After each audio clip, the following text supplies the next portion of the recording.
Hear your favorite NFL legends sharing their stories and insights every week right here on Thursday Night Tailgate with Chris Mascaro and Bob Lazari. Take it away, guys. There's no way out. Thursday Night Tailgate, where the spotlight is always on the positive. Tune in Thursday night from 8 to 10 p.m. Eastern Time to hear your favorite NFL legends, players, and coaches sharing their stories. Now back to Chris and Bob. I wouldn't joke about anything else that happens here tonight. Now back with us on Thursday Night Tailgate is the third member of our 2018 Guest Hall of Fame class, former Giants, Chiefs, Packers, and Seahawks defensive back Mark Collins. Mark first joined us on November 21st of 2013 and was so great, we had so much fun talking with him that he came back the very next week to continue the conversation. Mark has been great sharing stories, from his time with the Giants and being a part of their two Super Bowl championship teams in 1986 and 1990. He's also given us great perspective from playing for Marty Schottenheimer in Kansas City and the 3 Super Bowls that he's played in, including Super Bowl 32 with the Packers. As you guys have heard us say over the years regarding Mark, one of the great compliments about him came from Bill Parcells, who accurately stated no one could cover Jerry Rice one-on-one except Mark Collins. Mark played his college ball at Cal State Fullerton, where he was a 4-year starter and helped them to a pair of Pacific Coast Athletic Association championships. He was the PCAA Defensive Player of the Year in 1985 and holds the school record with 20 interceptions. He was inducted into their Hall of Fame in 2007. And we are honored to induct him into our Thursday Night Tailgate Guest Hall of Fame tonight. Hey, Mark, Chris, and Bob, congratulations, and thank you for being such a great guest over the years. Hi, Mark. Chris, Bob, thank you for inducting me in your Hall of Fame. It is truly an honor. I mean, this is pretty cool, man. Again, thanks again. This is great. Anyway, what's up? What's up, guys? Hey, Mark. Doing great, man. Mark, we were just talking about this with Chad Brown a little bit earlier, but you had such a great career. When you're speaking with kids at a football camp, coaching them, or when you're just addressing a group of kids, what message do you want them to walk away with after they've heard you speak? You know what? Just the message is always try. Give your best effort and keep trying. Don't ever give up. Don't say you can't do it. Because when you say you can't do it, you're definitely not going to do it. But give yourself an opportunity to try to complete every goal that you can achieve. Make sure those goals are attainable goals, and go for it. That's it. And Mark, you've worked very hard and achieved a lot over the course of your career, from going to Cal State Fullerton and being inducted into their Athletic Hall of Fame, to winning 2 Super Bowls with the Giants, to making yourself into a great broadcaster now. What drives you to being the very best at everything you do? Oh, God, you know what? That's a great question. What drives me is just to keep going. I honestly think there's nothing I can't achieve, and I'm willing to listen and learn about things that I don't know much about and try to achieve that. But I just keep going. I keep digging, whether it's broadcasting or philanthropy or charity work and learning about things that I don't know about. And that keeps me going and staying with my kids, watching them grow and helping others. That keeps me going and it keeps me motivated. Mark, let's talk some football, and I want to start with the Kansas City Chiefs. I'm a huge Steelers fan, and we saw Pat Mahomes pick the Steelers apart last Sunday. Well, as I said at many shows, and I'll say it on this one, I said this when I spoke to the draft picks that came in that year. He came in. I spoke to him and all the other draft picks and free agents, and I spoke to him directly. I said, if you treat this city correctly, they'll love you forever. Engage in the community, be here when you're not supposed to be here, meaning stay here all year round. And he embraced it, and he learned while he was here. And watching him play, even the last game against Denver, last year, and knowing of him and his work ethic, and watching him last week against the Steelers, this guy is probably 2 to 3 years ahead of schedule.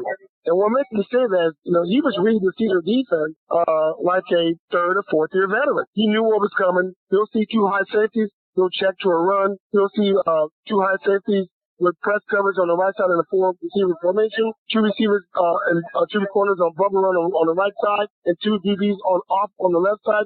He would throw the quick pass to the left side. He's tuned in. He's dialed in. I'll be the first to tell you, let's not put this guy in the Hall of Fame too quick, as a Bill Parcells would probably say. But he has a tremendous upside. He gets it. And I think he's going to do pretty well with the Kansas City Chiefs. Bob, questions for Mark? Hey, Mark, congrats on the honor, and thanks for your kindness over the years. And I want to ask you about you played the game, Mark, about 5'10", a little under 200 pounds, and it's amazing that you've been out of the game 20 years now. I'm the one getting old, not you. But at that, is it much harder now for a guy that size to play the position, Mark, or is it still mostly about footwork? It's all about footwork, it's all about heart, it's all about the mental part. Probably not in that order. I think the mental part is much more prevalent now. You got to be cerebral in this game. You got to know exactly what a team's trying to do to you. You got to know what a receiver's trying to do to you based on alignment. Spin from the receiver, from the line of scrimmage, from the sidelines, formation. That kind of stuff goes a long way. What I mean by that is if a coach knows that offense being equal, everybody can play a little, take a play. But the player that can think the game through and can complete a play and prevent plays from happening gains the trust of that coach, and that coach will not hesitate to play. So basically, answer your question, the size doesn't matter because you can never measure the heart, and you pretty much can't measure the mindset of a player who's playing. Mark, we talked to Chad Brown about Bill Belichick, and I want to ask you about a guy that's always in the same conversation. Parcells, you had mentioned you came in the league 86 with him. We knew he was a disciplinarian, a no-nonsense guy. Tell us more about what made him such a great coach. Well, Bill Parcells was a guy, he was hard, but he was fair. You knew exactly where you stood with Bill Parcells. If he didn't like you, you knew it. If he loved you, you knew it. If he was quasi-liking you, you want to make sure you do the right things to make him love you. And that's Parcells. That was just him. But he's a guy who's another methodical guy. He knew the pulse of his teams. He knew the pulse of each guy he coached. He knew how to engage with the player in a fun way or in a hard disciplinarian way. And he got the most of those players when he did that. Mark, before we let you go, remind our listeners about the great things you're doing at 25 Sports and how they can follow you online and on social media as well. Oh, gosh, thank God you guys asked me something I really know about. Oh, thank you both. I enjoy my charity work, from muscular dystrophy to helping the homeless and stuff like that. And it's fantastic, and I enjoy working with kids who are striving to go to college, continue their education through sports, through scholarship. So my company, 25 Sports, what we do is help student athletes gain exposure nationwide to gain a sports scholarship. All sports, male and female. What happens is the student athletes put their profile together, pictures, video, accolades, and academics, and colleges will look for them based on the criteria the college has set. GPA, region, position in sport. And we're just a facilitator. We don't try to match players with colleges because that doesn't work. And if the colleges like what they see, they will contact that student athlete, and we make it happen. And it's a fantastic business. Help thousands of kids achieve their goal academically to go to college and finish their education. Mark, tell everyone how they can find your site online and then follow you on Twitter. Well, you can find me on Facebook. I think I maxed out on my Facebook friends at 5,000, but I'm one of the easiest guys to get a hold of on Twitter. I'm at the number 2, FIVE Sports. That's 25 Sports. On LinkedIn, I'm Mark Collins. Even on Instagram, I'm Mark25 on Instagram. Follow me. I'll follow you back. I enjoy engaging in conversation, all positive, I hope. And that's what I do. I love talking to people, and I just love your life. Well, Mark, we can't thank you enough for your support. We're honored to have you as a member of our 2018 Guest Hall of Fame class. You've been so great to us over the years. We hope you'll come back real soon, share more of your stories and insights with us. We really appreciate everything you've meant to both Bob and I and the show. And guys, you know what? I tell you, this is an honor. Thank you very much for the Hall of Fame induction. This is big for me. I really appreciate it. And as I always say this, let's do this again and let's have some fun with it. This is great. And congratulations to you guys, too. Keep going strong. Thanks, Mark. Take care. All the best to you and your family. We'll catch up again with you real soon. Good night, Mark. Thanks. Be good. Good night. That is former Giants two-time Super Bowl champion defensive back plus Chiefs, Packers, and Seahawks, DB Mark Collins. And Bob, it's an honor to honor him, if you will, tonight by having him as a member of our 2018 Guest Hall of Fame. Yeah, he played on those great teams up here. Chris probably never got the credit he deserved, but a big people person and a favorite of ours. All right, now joining us is the fourth member of our 2018 Guest Hall of Fame class and a very good friend of ours, former Chiefs and Jets Pro Bowl kicker Nick Lowery. This is Nick's 12th appearance on the show, dating back to August 30th of 2012. So he's been joining us for just over 6 years now. And for those of you not familiar with what should be a Pro Football Hall of Fame career, let me remind you about some of the great things Nick achieved while he was playing in the NFL. He was a 3-time Pro Bowler and named All-Pro 7 times. He ranks 10th all-time in field goals made and 13th in field goals attempted. He's the Chiefs' all-time leader in points scored. Nick received the Byron Whizzer White Award from the NFL Players Association in 1993 for the work he does in the community. He was elected to the Chiefs Hall of Fame in 2009, all which is tremendous and should have landed him in Canton by now. But on top of the great things that he achieved on the field, what has stuck with Bob and I most about Nick is all the great things he's done off the field. He established the Nick Lowery Youth Foundation dedicated to helping disadvantaged youth, especially Native Americans. At the forefront of that is Nick's campaign against bullying, which is near and dear to our hearts. He's also involved with the Global Village Champions Foundation, which is a world leader delivering nutrition to needy people all over the world. In July, he led an event titled Champions for the Homeless in Phoenix. He's also involved with organizations doing brain research that could eventually help those suffering from brain injuries, plus prevent brain injuries. So it's easy to see why we think so highly of Nick, because he could certainly live in our Spotlight on the Positive segment every week. So it's with a great deal of honor and gratitude that we induct Nick Lowery into our Thursday Night Tailgate Guest Hall of Fame tonight. Good evening, Nick. Chris and Bob here. Thank you for all you've meant to us over the years. Thank you. I'm tremendously honored. I posted the picture of the baseball bat with the induction words on it, and of course I had a bunch of my NFL teammates go, "Hey, dude, I think you got confused." I'm like, well, I think they ran out of footballs. It's okay. It's all right. Well, Nick, I want to start off our time with you tonight by talking about someone who was one of your neighbors, actually, at one point, and that's Muhammad Ali.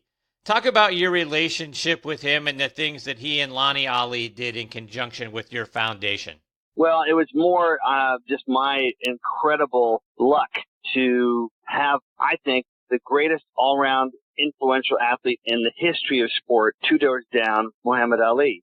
My next-door neighbors, Susan and Judd Tillinghast, Susan was the agent that found their house, just happened to be next door. And I would walk my dog Charlie around the block every evening, and Marilyn, who is Lonnie, Muhammad's wife's sister, is his full-time caregiver, and she invited me in, and I met him, and then they said, hey, let's come on by, and by the way, he loves cookies, and so I brought some cookies by the next day with my dad, and I probably took Muhammad with Marilyn to 10 different movie premieres in Phoenix. Sony Pictures took care of us, and we got it down, so we, bring a group of people, and we'd have a golf cart, a luxury golf cart, pick him up from the car. So that exertion to get from the parking lot and have special parking for him. And he asked me, or Lonnie and Marilyn asked me to drive them to the NBA All-Star game when it was here in Phoenix. So I got to sit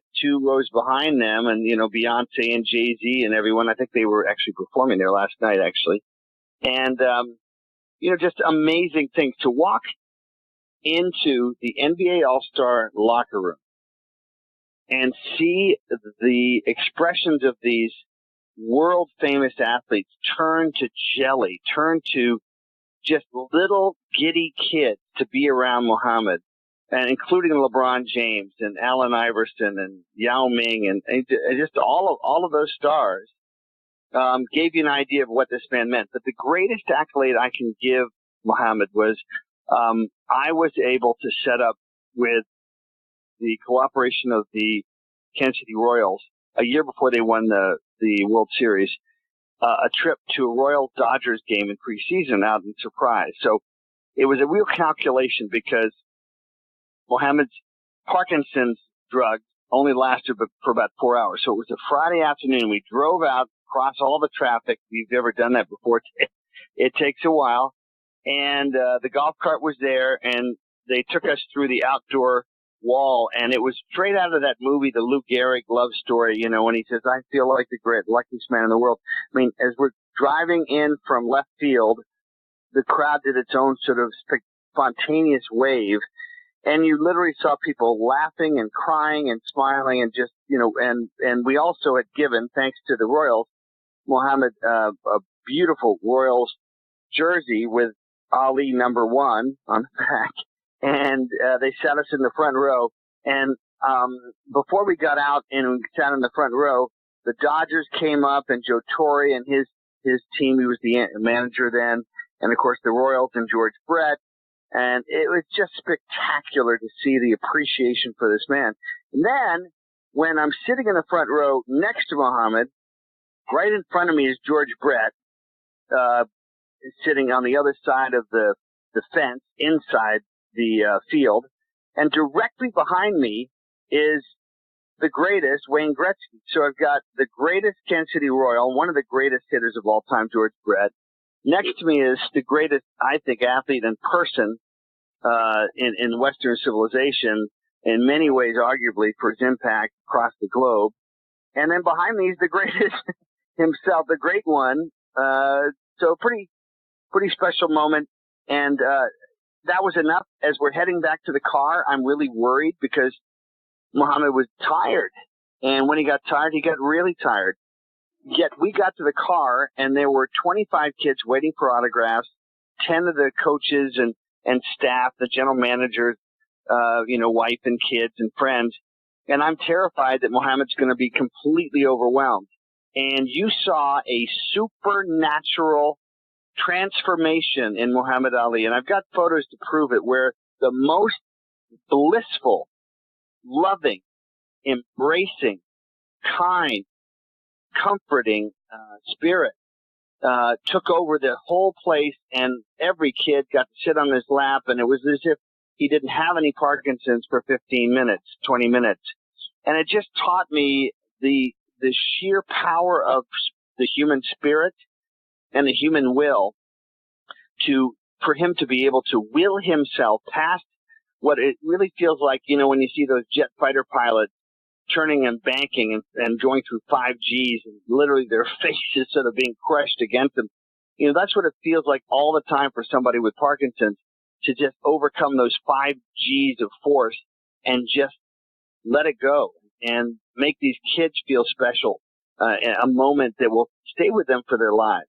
And that, ladies and gentlemen, that is the essential Muhammad Ali, a man of the deeper form of wisdom and love, not to mention competitive greatness that you've never seen surpassed. Bob, questions for Nick? Well, most of the time you don't do critiquing of the kicking because the kicking has been so darn good. But, unfortunately, the kicker for Cleveland and the kicker Carlson for the Vikings has had really bad games. I mean, the thing about what I would say is, almost inexcusable if it's possible. And you never hear me criticize kickers, but if you're going to miss field goals and it's, a foot of mud and it's rainy and it's, 10 below zero, but if you're in the New Orleans Superdome, that is the easiest stadium to kick in the league. I kicked a 48-yarder, 52-yarder, 52-yarder, and 36-yarder in the first barely quarter of the opening game of the 1985 season. And there's no wind. He missed 2 extra points. And if no one would remember any of the misses if his name was Gonzalez, I believe, if he had made that last kick. So just really sad. I just say that in the end, you can pick apart somebody's physical, technique. But in the end, that was absolutely all mental. And staying on that topic, Nick, as far as we think of kickers, obviously they all have great legs. They can kick the ball a mile, etc. But is there something that you used to do that you think helped you with the mental aspect? Is there something that you would recommend guys to do, or is this something that has to come very deep within that we just can't relate to? Well, it's all human. To me, what you do is you make the practice as much like a game. That's what Bill Belichick does. It's what the great coaches do. And one of the things you can do is you can make it harder than a game. So practicing at 8, 9 foot, 10 foot wide goalposts rather than 18 feet goalposts. So miraculously, you're like, wait a minute, are those tweezers goalposts? Where'd they come from? And so you do little things. You practice kicking, getting the ball up faster. You practice getting the ball off sometimes under 1.1 of a second, which, one full second or a quarter second less than you normally do. You practice at a smaller target. You practice under pressure. If you have a head coach that's smart, he understands that those extra 5 minutes of, instead of 5 or 6 field goals, suddenly you've got 10 or 12 or 14. That is incredibly helpful to the entire protection scheme and to the kicker's success. So, but in the end, you just make practice as much like a game as you can, and you take control. If they call a timeout, you run to the sidelines. You don't just stand in the middle of the field like a sitting duck. You take control, you kick into the net like your regular routine, and you come back out. And the good kickers like those things. They like the variables. They like the timeouts because it gives them more time to clear their head. And so, everybody's got their own style. Morton Anderson was really good under pressure. Gary Anderson was very good. Of course, Vinatieri, maybe the greatest of all time. Dan Bailey. I can't believe that the Cowboys let go of Dan Bailey. I mean, just to me, yeah, you saved a couple million, and please let me know if you lose at least one and probably 2 games because you don't have them anymore.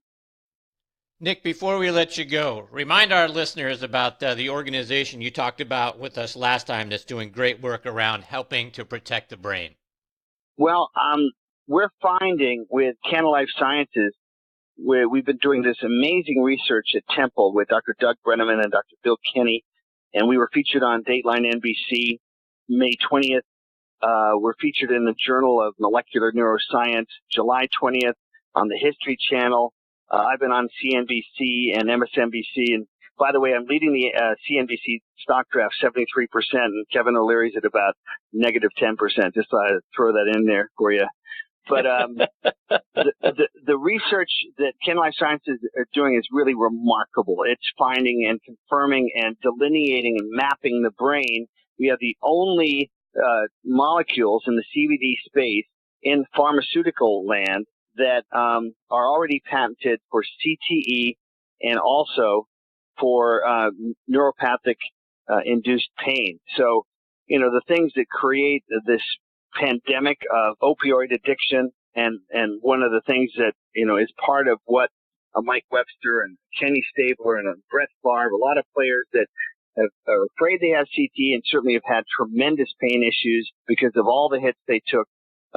This is what will help save the game by protecting the players' brains and their bodies. So, and by the way, speaking of brains, I remember the quote. It's Yogi Berra said, "Baseball's 90% mental, the other half is physical." Nick, there you go.